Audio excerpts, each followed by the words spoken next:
Okay, so this is going to be a video about what's been going. This is basically brought on to me by what's been going on currently in Gotham City Sirens. The story arc currently is that Harley Quinn wants to kill the Joker. Now we all know that she ain't going to be able to. She ain't going to kill the Joker. We know that. So, but I'm more curious as to what's going to happen, because we all know Harley isn't going to be the one to do doing the Joker, right? But here's my thing. We all know that, but here's the thing. What I don't want to see... Well, actually, no, what I want to see is her beat up the Joker, but what I also want to see is her not go back to the Joker.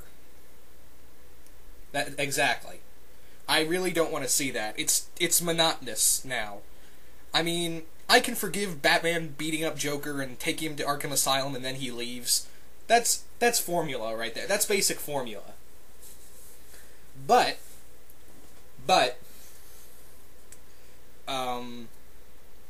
Harley and the Joker. This is something I've always wanted to cover. But like I said, Gotham City Sirens kind of brought this video on. This is something that Harley Quinn needs to be, I kind of dig what they're doing now, kind of make her like an anti-hero.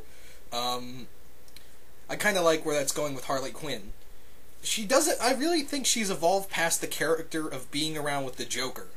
Kind of making her, because whenever I think of her with the Joker, she's like an evil Robin, basically. That's what, when they brought her into the animated universe first, then they brought her into the DC universe itself, that basically I've always thought of Harley Quinn as a evil Robin to the dynamic duo.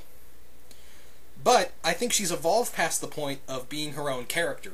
I mean, we have take for instance Dr. Light. There's two Dr. Lights. There's an evil Dr. Light and there's a good Dr. Light. So why can't there be an evil clown and a good clown, basically?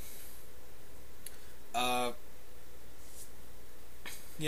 But people are thinking, but people are thinking, oh, you're thinking outside the box. Harley and Joker should always be together. It stays the formula.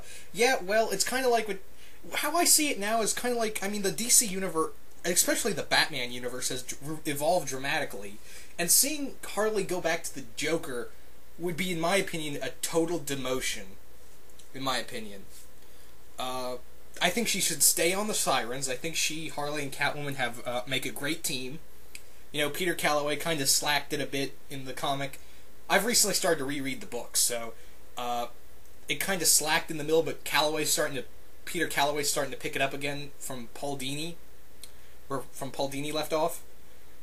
And now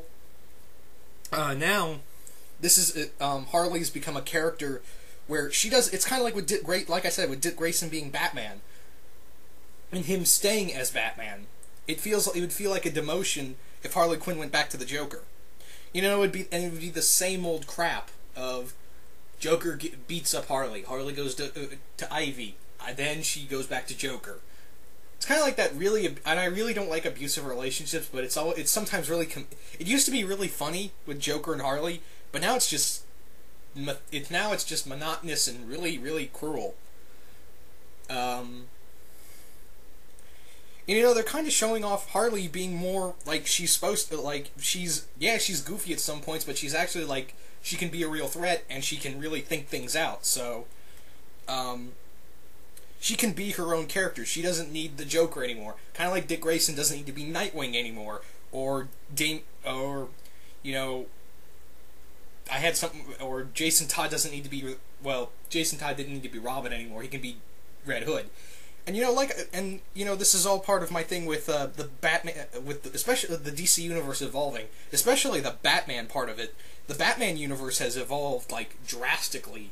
The status quo has changed way up. We have now a Batman Incorporated with Bruce Wayne making more Batman. We got Dick Grayson, the first Robin, the Batman of Gotham.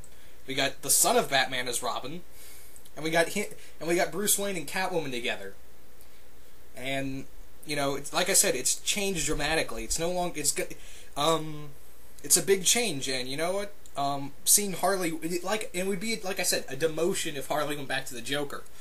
And if they do that, who's going to replace Harley on the Gotham City Sirens? Because I can't think of anybody. Talia maybe, but maybe not. And I'm really convinced DC's still doing the whole underline for Poison Ivy. I'm still convinced she's like a lesbian. No, not like a lesbian. She is a lesbian. She's like closed door. Like, she has the hots for Harley. I'm really convinced on that. Because they really write her like that. Like, recently. So, if they basically, somewhere in this story arc where where Harley comes out of the closet, I will not be surprised. But, more or less, I would rather see it would be kind of actually interesting to see a Harley and Ivy relationship, because I think it'd be less abusive, and kind of be interesting. I know this is where the conversation gets weird, but it actually, I've always been in it. About a couple of my other friends, comic book friends, girl and boy alike. Yes, even girl. I have friends who are girls who read comics, believe it or not, who are actually interested in a Harley and Ivy relationship. So, it would be kind of interesting to know if Harley would be into that. So I think that would be some undiscovered country right there. That would be like like a good place you could grow on if Ivy came out of the closet, and see how Harley would deal with it. That would be kind of interesting. I think that would be I think that would be some very interesting territory to tread in, because they've always hinted at it. They've always hinted at Poison Ivy being a lesbian, and her looks like she's had the biggest attraction to Harley.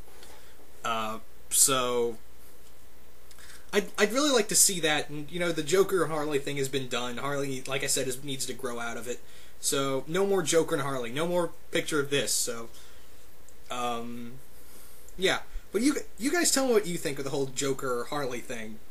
And do you guys really do you think Harley Quinn needs to spread her wings out and become her own character more? Just curious. I just want to know what you guys think.